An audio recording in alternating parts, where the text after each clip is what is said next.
तो चलिए आज हम उत्तर भारत के खेतों में फैले एक बहुत ही गहरे संकट को समझने की कोशिश करते हैं। ये कहानी सिर्फ खराब मौसम की नहीं है, बल्कि ये कहानी है कि जब कुदरत की मार के साथ साथ सिस्टम की नाकामी भी मिल जाती है तो किसानों पर क्या बीतती है। आइए इस मामले की तह तक चलते हैं। सोचिए जरा, ये शब्द मथुरा के एक किसान के हैं और ये एक लाइन इस पूरे संकट के पीछे के दर्द को सीधे हमारे सामने रख देती है। जब महीनों की कड़ी मेहनत बारिश में बह जाती है तो सिर्फ फसल ही बर्बाद नहीं होती, उम्मीदें, सपने और आने वाला कल सब कुछ दांव पर लग जाता है। तो आखिर हुआ क्या? असल में उत्तर प्रदेश से लेकर हरियाणा तक बेमौसम बारिश और ओलों ने मिलकर एक परफेक्ट स्टॉर्म जैसी हालत पैदा कर दी। और वो भी ठीक उस वक्त जब गेहूं की फसल पककर कटाई के लिए पूरी तरह तैयार थी। नतीजा, लहलहाते खेत बिछ गए और किसानों की साल भर की मेहनत पर पानी फिर गया। और ये तबाही कितनी बड़ी है, इसके आंकड़े सच में चौंकाने वाले हैं।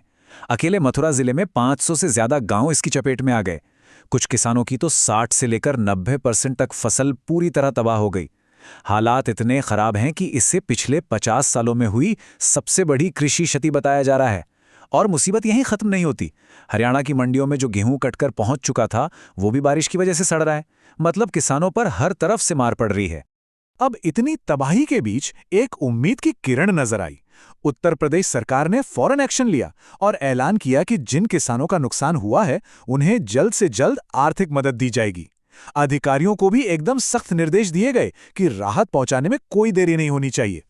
और ये सिर्फ एक वादा नहीं था, इसके साथ एक डेडलाइन भी तय की गई, सिर्फ 24 घंटे की। अधिकारियों से कहा गया कि 24 घंटे के अंदर अंदर नुकसान का सर्वे पूरा हो और मुआवजे की रकम सीधे किसानों के बैंक अकाउंट में डाल दी जाए। ये एक बहुत बड़ा और जरूरी ऐलान था ताकि किसानों को दफ्तरों के चक्कर ना काटने पड़े। और बस यहीं से पूरी कहानी एक नया मोड़ ले लेती है। ऐलान तो बहुत अच्छा था, पर बड़ा सवाल यही है, क्या ये मदद सच में जमीन पर उन जरूरतमंद किसानों तक पहुंच भी रही है, या फिर वादे और हकीकत में कोई फर्क है? तो चलिए अब जरा मंडियों का हाल देखते हैं, जहां सरकार के वादों की असली परीक्षा होती है। यहीं पता चलता है कि वादे और जमीनी हकीकत के बीच कितनी बड़ी खाई है। किसान अपनी बची खुची फसल लेकर मंडी तो पहुंच रहे हैं, लेकिन वहां उन्हें एक बिल्कुल ही अलग तरह की मुश्किलों का जाल इंतजार कर रहा है। एक तरफ सरकार का वादा है कि सब कुछ पारदर्शी होगा, फसल आसानी से बिकेगी और मुआवजा फटाफट मिलेगा, और दूसरी तरफ है मंडी की सच्चाई, जहां बायोमेट्रिक मशीनें काम नहीं कर रहीं, पेमेंट में देरी हो रही है और अनाज खुले में पड़े पड़े सड़ रहा है। ये दो बिल्कुल अलग अलग तस्वीरें हैं। तो सवाल ये उठता है कि आखिर ये सिस्टम फेल क्यों हो रहा है। देखिए, इसके पीछे कई वजह हैं। हरियाणा की मंडियों में बायोमेट्रिक स्कैनर बुजुर्ग किसानों के अंगूठे का निशान ही नहीं पहचान पा रहे।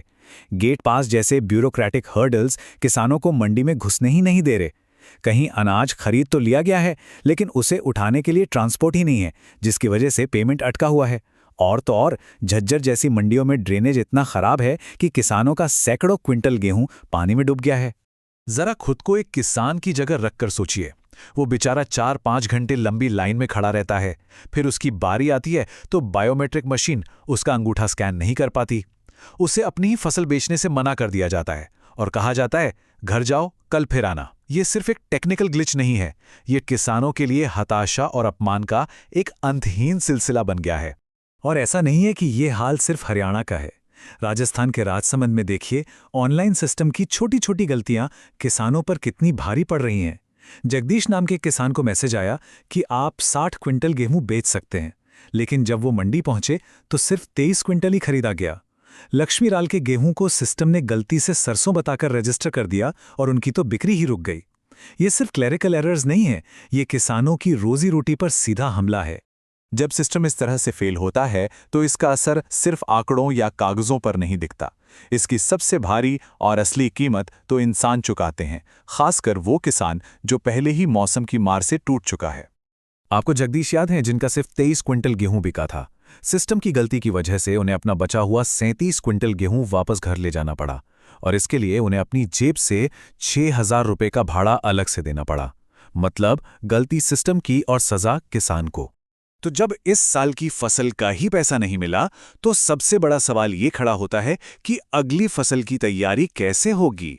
अगली बुआई के लिए बीज, खाद और ट्रैक्टर की डीजल का पैसा आखिर आएगा कहां से? ये संकट सिर्फ एक फसल का नहीं रह जाता, ये किसानों को कर्ज और अनिश्चितता के एक ऐसे चक्र में धकेल देता है जिससे निकलना बहुत मुश्किल हो जाता है। और आखिर में ये सब हमें एक बहुत ही ज़रूरी सवाल पर लाकर खड़ा कर देता है। ये कहानी सिर्फ गेहूं या बारिश की नहीं है, ये इस बारे में है कि जब कुदरत तो अपना कहर बरपा ही रही हो, लेकिन उसे संभालने के लिए बनाया गया इंसानी सिस्टम भी जवाब दे जाए, तो इस दोहरी नाकामी का सारा बोझ आखिर उठाता कौन है?